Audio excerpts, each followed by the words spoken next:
Good morning all student class 11th biology. आज मैं आप लोगों को जंतु जगत में मतलब प्राणी जगत में आपको जो आकशेरुकी संघ में पहला संघ पोरीफेरा जो कि आकशेरुकी से लिया गया है, मतलब कशेरुकी और आकशेरुकी दो प्रकार के बांटे गए हैं रज्जु, जिसमें से आपका आकशेरुकी संघ पोरीफेरा। तो इसका पहले फेरियम जो पोरीफेरा होता है, पोरीफेरा को हिंदी में बोला जाता है क्षेत्र धारक।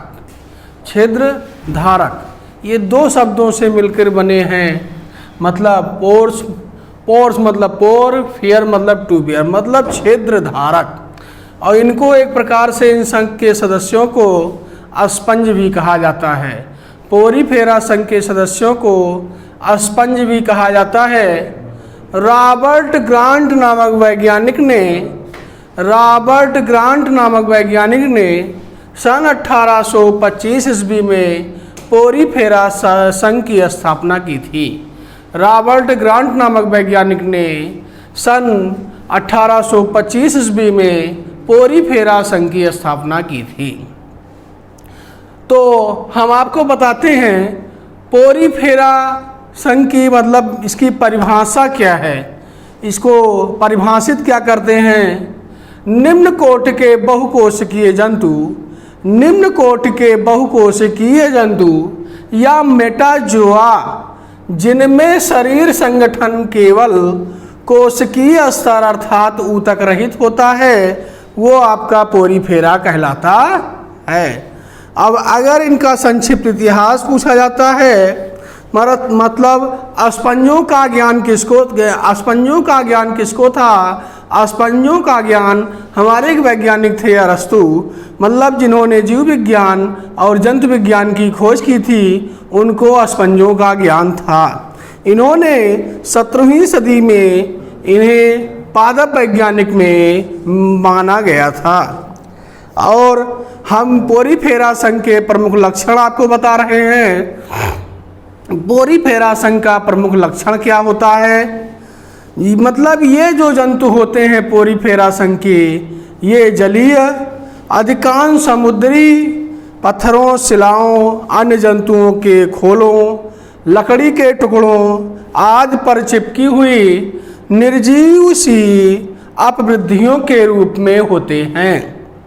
अगला बता रहा हूँ पॉइंट इनके लक्षण में, ये 1 से 200 सेंटीमीटर तक लंबा, ये 01 से 200 सेंटीमीटर तक लंबा, इनका शरीर नालवत वृत्ताकार।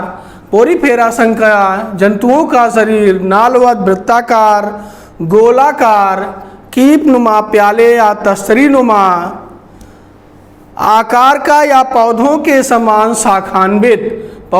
समान शाखाओं में बटे हुए, असममित या सफ़ेद या रंगीन दिखाई देते हैं। मैं अगला इनका पॉइंट आपको बता रहा हूँ लक्षण में। इनका जो शरीर संगठन होता है कोशिकीय स्तर का, मतलब उसमें ऊतकों का अभाव होता है। उनमें क्या होता है, ऊतकों का अभाव होता है इनके शरीर संगठन में। आगे है आपका अगला पॉइंट, इनके शरीर कोशिकाओं में श्रम विभाजन प्रारंभिक स्तर पर होता है। इनके शरीर संगठन में जो श्रम विभाजन मतलब पोरीफेरा संघ के जो जंतु होते हैं, उनके जो शरीर कोशिकाओं में श्रम विभाजन होता है, ये प्रारंभिक स्तर का होता है। इनके शरीर की सकल संरचना से एक नाल प्रणाली बनती है। इनके शरीर की सकल संरचना से एक नाल प्रणाली बनती है, जो देवहित के असंख्य सूक्ष्म छिद्रों द्वारा बाहरी मतलब बाहर की ओर जल निरंतर नाल प्रणाली में बहता हुआ शरीर की प्रमुख देह गुहा या अस्पंज गुहा में पहुँचता है। और इनमें ये देखा जाता है कि मतलब इनके भीतरी कोशिकाएं जो होती हैं, पोरीफेरा संघ की जो भीतरी कोशिकाएं होती हैं, उनमें जलधारा से भोजन व ऑक्सीजन ग्रहण करती हैं। जलधारा से भोजन व ऑक्सीजन ग्रहण करती हैं और वो कार्बन डाइऑक्साइड तथा अन्य उत्सर्जी पदार्थों को इनमें से छोड़ती हैं। मैं आगे आपको इनका अगला लक्षण बता रहा हूँ। इनका पाचन जो होता है पूरा अंतःकोश की, मतलब पोरीफेरा संघ के सदस्यों का जो पाचन होता है पूरा अंतःकोश की और खाद्य धानियों में बना होता है। अगला इनका बता रहा हूँ जनन, मतलब पोरीफेरा संघ में जो जनन होता है अलैंगिक और लैंगिक दोनों प्रकार का होता है।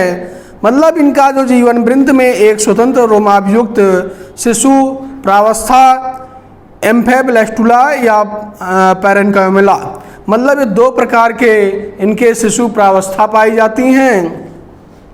और इनमें जो इनका जो शरीर होता है द्विस्तरीय होता है।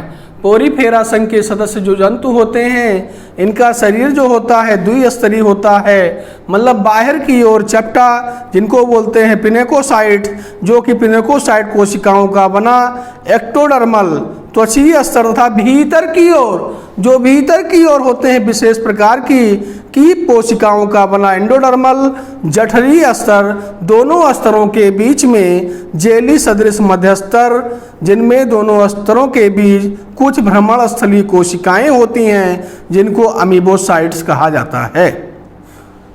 और इनके जो उदाहरण है पोरीफेरा संघ के जो उदाहरण हैं आपके साइकान, यूप्लेक्टेला, अस्पंजिला।